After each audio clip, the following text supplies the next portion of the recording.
السلام علیکم. وعلیکم السلام یا علی مدد.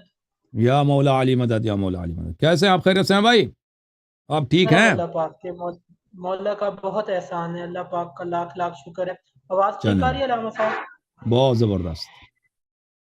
حکم کریں جی بھائی. میرا نام جابر عباس ہے. پاکستان کے شہر ملتان سے بات کر رہا ہوں. جی سر. سب سے پہلے تو آپ کا بہت بہت شکر گزار ہوں کہ ہم، آپ نے ہمیں واقعہ ہی سر اٹھانے کے قابل بنا دیے. اللہ آپ کو عزت. آپ کا تھینک یو. ایک کلپ بہت وائرل ہو رہا ہے، بہت زیادہ. ہم، شیوں سر اٹھاؤ، شیوں جھوم ماشاء جاؤ. اللہ، ماشاء اللہ. تو صحیح. اللہ کا لاکھ لاکھ شکر ہے. ایک طویل عرصے کے بعد آپ کی بدولت ہم اس قابل ہو گئے کہ واقعی ہم سر اٹھا سکتے ہیں. ماشاء اللہ، الحمدللہ. میں آپ کا زیادہ ٹائم نہیں لوں گا. میرے ایک دو سوال ہیں. جی سر. ایک تو میرا یہ سوال ہے کہ گھر میں بھی اکثر یہ ڈبیٹ چلتی ہے، باہر بھی، مجلس میں بھی. بہت سے علامہ، بہت سے ذاکر ایسے ہوتے ہیں جو کہ مطلب کہ کوئی روایت نہیں، کوئی نہیں، بے شک اہل بیت علیہ السلام کے فضائل بیان کرتے ہیں. جی جی. تو اگر وہ سچ نہ بھی ہو، کوئی ایسی بات کر دیتے ہیں جس پہ نہیں ہوتا، نہ وہ کوئی دلیل دیتے ہیں، نہ کوئی ثبوت وغیرہ، کوئی دلیل نہیں، کوئی حدیث نہیں. تو ہم، کیا اس کو ماننا واجب ہے؟ نہیں نہیں نہیں، بغیر دلیل کے کسی بات کو نہ مانے بھائی. ایسے ہی بھائی، اگر پتہ ہے کہ بات صحیح ہے نا، وہ صحیح کہہ رہا ہے، کسی کتاب سے پڑھ کے سنا رہا ہے، کتاب سامنے ہے، پڑھ رہا ہے، وہ مجھے پتہ ہے، یا اس نے پہلے کتاب پڑھی ہے، اسی موضوع پہ اس نے کتاب لکھی ہے، ہمیں اطمینان ہے کہ یہ صحیح کہہ رہا ہے. وہ الگ بات ہے. اگر اطمینان ہے، اطمینان اگر آپ کو ہے، پتہ ہے کہ ایک آدمی صحیح کہہ رہا، وہ تو اس کی بات ہی الگ ہے. اگر پتہ ہی نہیں ہے تو میرے بھائی، نہ اس کو بھی حق نہیں ہے.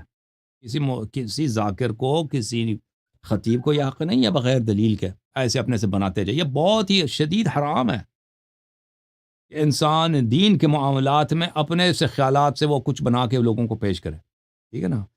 انسان صرف اور صرف دین ہے کس چیز کا نام؟ جو اہل بیت علیہ السلام کے تعلیمات ہیں، ان کے فرمائشات ہیں. اگر اس میں ہے تو حق ہے.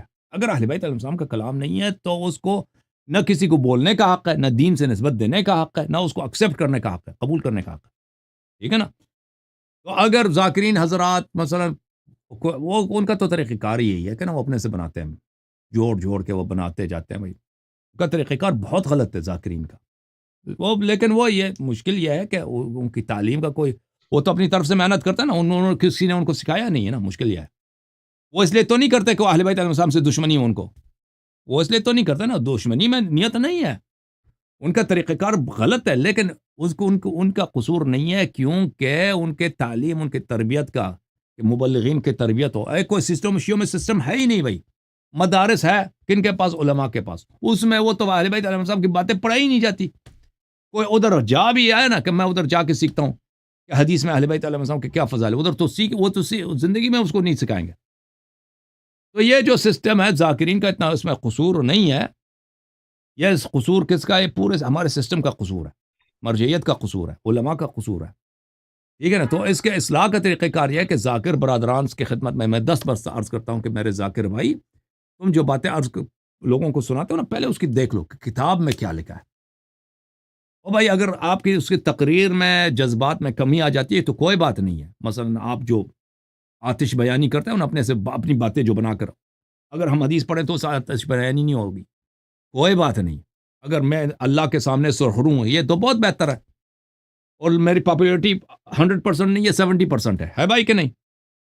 میری پاپولیرٹی کم ہو لیکن اب میں صحیح راستے پہ ہوں. یہ کہ انسان واہ واہ کر دیں، ان کی واہ واہ سے کیا ہوتا ہے بھائی؟ جب میں اہل بیت علیہ السلام کے سامنے سرفگندہ ہوں تو لوگ مجھے لوگ میرے سامنے سجدہ کریں. وہ تو میں دنیا کا بد نصیب ترین فرد ہی میں ہوں کہ میں اہل بیت علیہ السلام مجھ سے ناراض ہوں. میں نے ان کے دین میں لوگوں کو غلط باتیں بتائی ہیں، اور لوگ بیچارے لوگوں جہالت کی وجہ سے لوگ میری تعریف کرنا.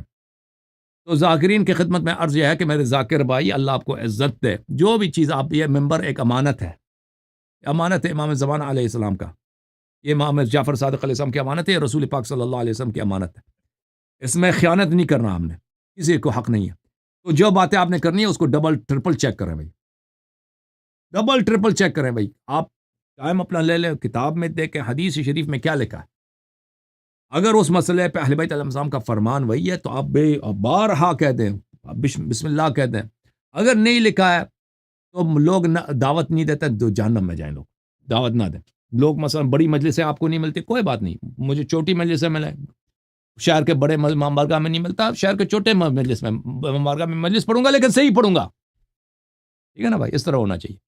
اللہ آپ کو سلامت عزت دے. دوسرا سوال میرا یہ کہ جو گانے کی طرز میں نوحہ یا قصیدہ وغیرہ پڑھنا یا سننا یہ حرام ہے یا جائز تو ہے؟ اگر مخصوص ہے نا وہ طرز، اگر مخصوص ہے گانے کے لیے، اگر ایسا کوئی طرز ہے جو وہ گانے کے لیے مخصوص ہے تو پھر نہیں پڑھ سکتے نا. اب تو بہت سارے سر ایسے ہیں، بہت سارے سر ایسے ہیں کہ وہ شعر بھی اسی سر میں لوگ پڑھتے ہیں نا.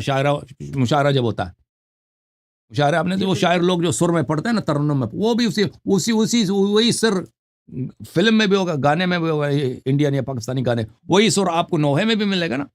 تو اگر مخصوص نہیں ہے تو وہ اس میں حرج نہیں. اگر مخصوص ایسا کوئی سر ایسا ہے، کوئی انداز ایسا ہے، وہ مخصوص ہے گانوں کا، جو فلمی گانے ہوتے ہیں نا، جو فاسق فاجر لوگ پڑھتے ہیں، جو جی شراب کے مجالس میں جو پڑھتے ہیں، اس طرح کے اگر مخصوص ہے تو وہ نہیں پڑھ سکتے.